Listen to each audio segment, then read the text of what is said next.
Kadtong inyong gilansang sa krus, ug unya gibanhaw sa Dios. Si Jesus mao ang hisgutan sa kasulatan nga nag-ingon, ang bato nga gisalikuan ninyo mga magtutukod, ug balay nahimon hinuon nga labing importanteng bato. Ang kaluwasan makaplagan lamang diha kaniya, kay wala na laing ngalan sa tibuok kalibutan, nga gihatag sa Dios ngadto sa katawhan nga makaluwas kanato. Ang pulong sa Ginoo. Salamat sa Dios. Ato ebanghelyo karon, ato gisaulo karon Domingo ha, ang Domingo sa maayong magbalantay, the Good Shepherd.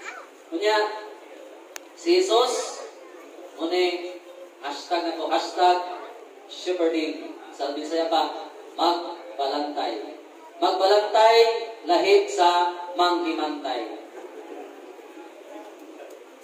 Bantay ng himantay. Okay. Si Jesus ang maayong magbalantay. Kung mag-isco kita mga karnero, dili kita makarelate. Hindi gawan kita yung mga karnero din. Hey, kuha po tayo mga kanding diha, pero sila ko mga kanding diha. Inong mga itong gamay mata, tapiray kanding sa bukid. Pag-inon mo, binigtan, binoyan.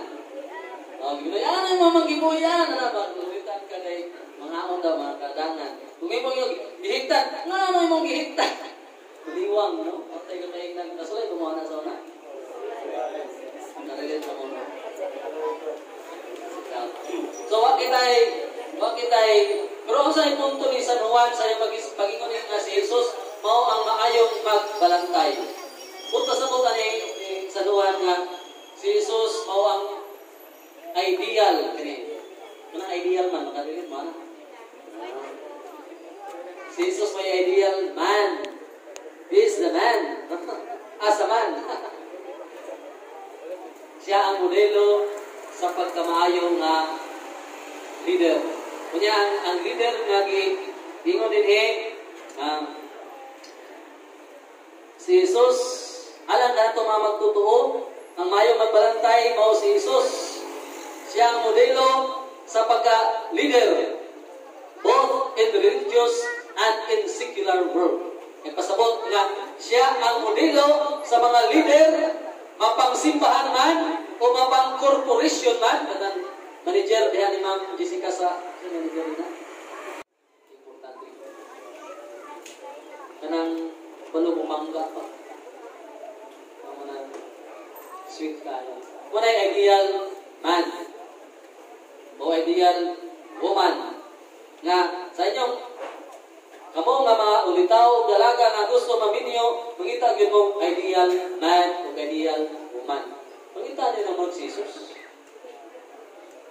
Mangita ng kalidad nga sama ni Jesus nga dunay kapasidad sa paghigugma o pagpangga. So may kuwan ka nangin kag gihigugma ta ka kung ang imong man or woman mingon mo I love you.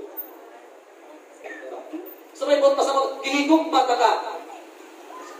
Ato ta sa mga eksperto kung mingon ka sa imong hinigugma ka gihigugma ta ka, wa na magpasabot nga ako ka kun dili imo ako. Kaya kung gihigugma ta ka sa ato ako ka. Kaya nagihigugma ito mo. Hindi po ka kailan dito, di ba? I love you too. Sa ito pa, imo ko, gano'n ito yung partner, imo ko. Ay, kalimutan, kilit. Ayos na. Ito, muna ito nga, maayo nga prospect, mahimong bana o asawa. Mo muna sa, kung mahimo kang maayo magpapa o mama, kung mahimo kang kapitan, siguro mahimo mo kang maayong kapitan o kapitana. Kung mahimo kang presidente sa Pilipinas, of course, kung maayo ka, dito tayo. So muna nga, kamo, di mo kabalo mamili. May pa ng mga sugarol, kaya ka nang maghimo sila kimungaan, ila pa ng pilian, pining dumalagahan may di mo dalag piso. Maligaya mi nga pong senti, maminatang iyatin takasi. San Vicente Ferrer, ipanalangin mo kami king Diyos.